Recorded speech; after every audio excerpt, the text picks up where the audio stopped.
Hello everyone, welcome है। Class second Hindi की book है और इसका आज चैप्टर नंबर है 4, जिसका नाम है तितली रानी। यह एक पोयम है, कविता है बहुत अच्छी सी, जिसका नाम है तितली रानी। तो चलो इसको हम लोग स्टार्ट करते हैं, पढ़ते हैं पोयम।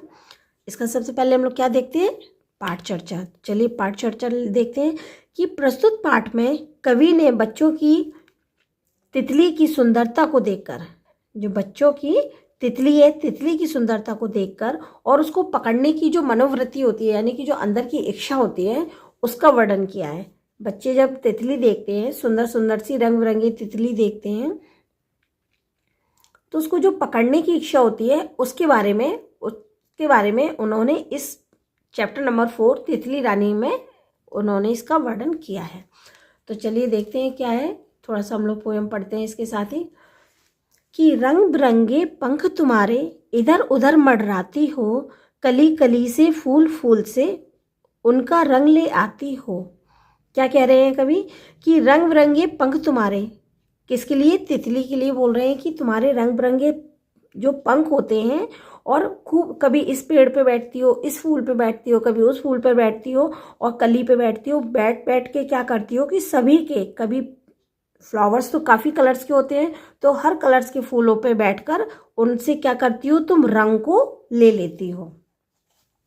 इंद्रधनुष के रंग साथ ले जहां जहां तुम जाती हो, यानी कि इंद्रधनुष के जैसे कलर्स होते हैं ना, उसमें इंद्रधनुष में कितने कलर होते हैं, 7। तो इसी तरीके से वो कह रहे हैं इंद्रधनुष के रंग साथ ले जहां जहां तुम जाती हो, कहीं जहाँ भी जाती हो, इंद्रधनुष जैसे सुंदर सुंदर कलर लेके तुम जहाँ भी जाती हो, तो वहाँ पर क्या होता है, बच्चे बूढ़े और युवा सबका मन हर्षाती हो। बच्चे हों, बूढ़े हों, युवा यानी जवान हो, कोई भी आपको देखता है, तितली को देखता है, तो उसके मन में अंदर से क्या होती, बहुत खुशी, बहुत हर्ष, मतलब बहुत अच्छा लगता है उसको, है ना, खुशी मिलती है तितली को देखकर।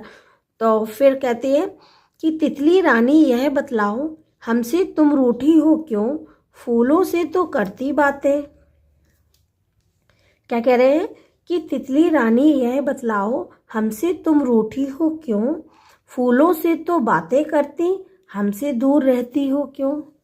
कवि कहते हैं, पूछते हैं, यानी कि जो बच्चों की जो मन की बातें, बच्चे जब तितली को पकड़ते हैं उनके अंदर जो कई सवाल पैदा होते हैं, मनोवृत्ति होती है उनका जो, तो वो चीज़ इसमें वर्णन कर रहे हैं। इसलिए बच्चे कह रहे हैं तितली से कि तुम मुझे ये बतलाओ कि मुझसे क्या गुस्सा और रूठी हो तुम, कि फूलों से तो तुम बातें करती हो, फूलों के पास बैठती हो, उनके पास किसी भी फूल के पास जाती हो, बैठती हो, और हमसे तुम क्या होती है, दूर भाग जाती हो, यानी जैसे हम तुम्हारे पास आते हो और हमसे तुम दूर भाग जाती हो। ऐसा होता है ना, हम लोग तितली को पकड़ने जाते हैं तो तितली भाग जाती है और कहाँ बैठती है, फूलों पर, पत्तियों पर और कलियों पर, यहाँ पर तो बैठ जाती हैं। पास यदि हम आए तुम्हारे, तुरंत दूर उड़ जाती हो, है ना, जैसे हम तुम्हारे पास आते हैं पकड़ने के लिए तो तुम तुरंत दूर भाग जाती हो। हमसे भी तो करो मित्रता, इतना क्यों शर्माती हो। तो ये बच्चे क्या कहते हैं कि हमसे भी तो दोस्ती करो, मित्रता यानी दोस्ती, फ्रेंडशिप, हमसे भी तो करो दोस्ती, इतना क्यों शर्माती हो, और इतना क्यों तुम शर्माती हो, है ना। तो बच्चों की जो अंदर की भावनाएं हैं वो क्या कहती हैं कि तितली पेड़ों पे बैठती हैं, फूलों पे बैठती हैं, सबसे बातें करती हैं, और हम जैसे उनके पास जाते हैं, उनके पास उनको पकड़ने, उनके साथ खेलने, तो वो हमसे दूर भाग जाती हैं। तो उनके मन में जितने भी क्वेश्चंस थे वो इस कविता में उन्होंने अपने डाल दिए। तो इसी के साथ आज सिर्फ ये एक छोटी सी पोयम थी जिसका नाम था तितली रानी, हम लोगों ने रीड किया, और इसी के साथ ये आज का चैप्टर भी, यानी कि पोयम है, हम यहीं पे ख़त्म करते हैं। इसके साथ ये वीडियो भी यहीं स्टॉप करते हैं। मिलते हैं नेक्स्ट वीडियो में नए चैप्टर के साथ। तब तक के लिए बाय, टेक केयर।